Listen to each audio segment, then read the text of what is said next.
শেখ হাসিনার রাজনীতি ছিল প্রতিশোধের রাজনীতি। ৭৫ সালে তার বাবাকে কেন খুন করেছিল মানুষ, কেন অভ্যুত্থান হয়েছিল ১৫ই আগস্ট, সে কথা তিনি ভুলে গেছেন। ৩০,০০০ মায়ের বুক খালি করেছিল বাকশালীরা। বাংলাদেশের মুক্তিযুদ্ধে মানুষ মারা নাই। ৭১ থেকে ৭৫-এর ১৫ই আগস্ট পর্যন্ত এদেশে হত্যা করা হয়েছে। সেই মানুষের জন্য কোন মায়া নাই, কোন চোখের অশ্রু নাই, সব চোখের অশ্রু শুধু ১৫ই আগস্টের জন্য। এই বৈষম্য ভালো না। অন্য আরেকটি দেশের প্রেসক্রিপশন অনুযায়ী ৭২-এর সংবিধান তৈরি করে ৫০ বছর পর্যন্ত বাংলাদেশের মানুষের অধিকারকে হরণ করা হয়েছে। আর সময় এসেছে কথা বলা। আমরা বলতে চাই, এদেশের ১০০০ বছরের ইতিহাস ঐতিহ্যকে সামনে রেখে বাংলাদেশের সংবিধান তৈরি হওয়া উচিত। কাজেই ৭১-এর বিজয়ের কয়েক মাসের মধ্যে আমাদের বিজয় চিন্তাই হয়েছিল।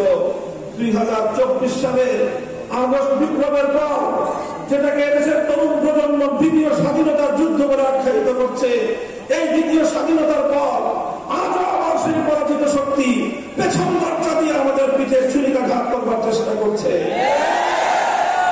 আমরা শান্তির জয়গান গাইছি, আমরা সম্প্রীতির কথা বলছি, আমরা ক্ষমার কথা বলছি, অথচ গতকালকেও গোপালগঞ্জে বিরোধী দলের নেতা কর্মীদের উপর হামলা চালিয়ে আওয়ামী ফ্যাসিবাদী স্বৈরাচারী দুঃশাসনের শক্তি এখনো আমাদের ভাইদেরকে হত্যা করছে। আমরা এত দ্রুতই নিজেরা আমাদের সংগ্রামের কথা ভুলে গিয়ে নিজেদের মধ্যে বিভেদে জড়িয়ে পড়ছি। আমি সকল রাজনৈতিক দলগুলোকে বলবো, যারা ফ্যাসিবাদ বিরোধী সংগ্রামে ছিলেন, আন্দোলন করেছেন, ১৫ বছর পর্যন্ত রাতের বেলায় বাসায় ঘুমাতে পারেন নাই, কোনদিন ধান খেতে, কোনদিন জঙ্গলে, কোনদিন নৌকায়, কোনদিন মাঝখানে সোনালী জীবন আপনাদেরকে যাপন করতে হয়েছে।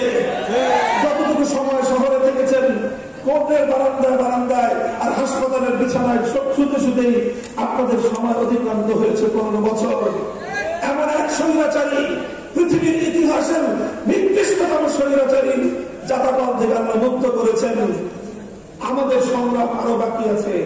ফ্যাসিবাদের অবশিষ্ট শক্তিকে বাংলাদেশ থেকে উৎখাত না করা পর্যন্ত এদেশে আমরা কেউ নিরাপদ নই। সীমান্তের অপর প্রান্ত থেকে আবার এখন সংবাদ পাঠান, চত্বরে ঢুকে পড়ার তারা ধান্দা করতেছেন। আবার যেখানে আছেন ভালো আছেন, এখানে থাকেন, আমরা ধরে আনবো সময় মতো।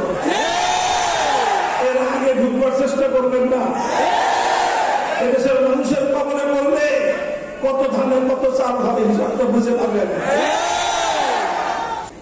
যে সকল মানুষ নিরীহ নিরপরাধ নারী শিশু ১৫ই আগস্টে নিহত হয়েছেন, তাদের জন্য আমরা সমবেদনা প্রকাশ করি। কিন্তু শুধু নিহত তারাই হন নাই, তাদের রক্তের যেমন দাম আছে, ওই ৩০,০০০ মায়ের চোখের অশ্রুর কোনো মূল্য নাই। যাদের সন্তানদেরকে, তাগড়া তাগড়া যুবকদেরকে তুলে নিয়ে গিয়ে আপনার বাবা হত্যা করেছিল, সিরাজ শিকদারদের জীবনের কোনো মূল্য ছিল না।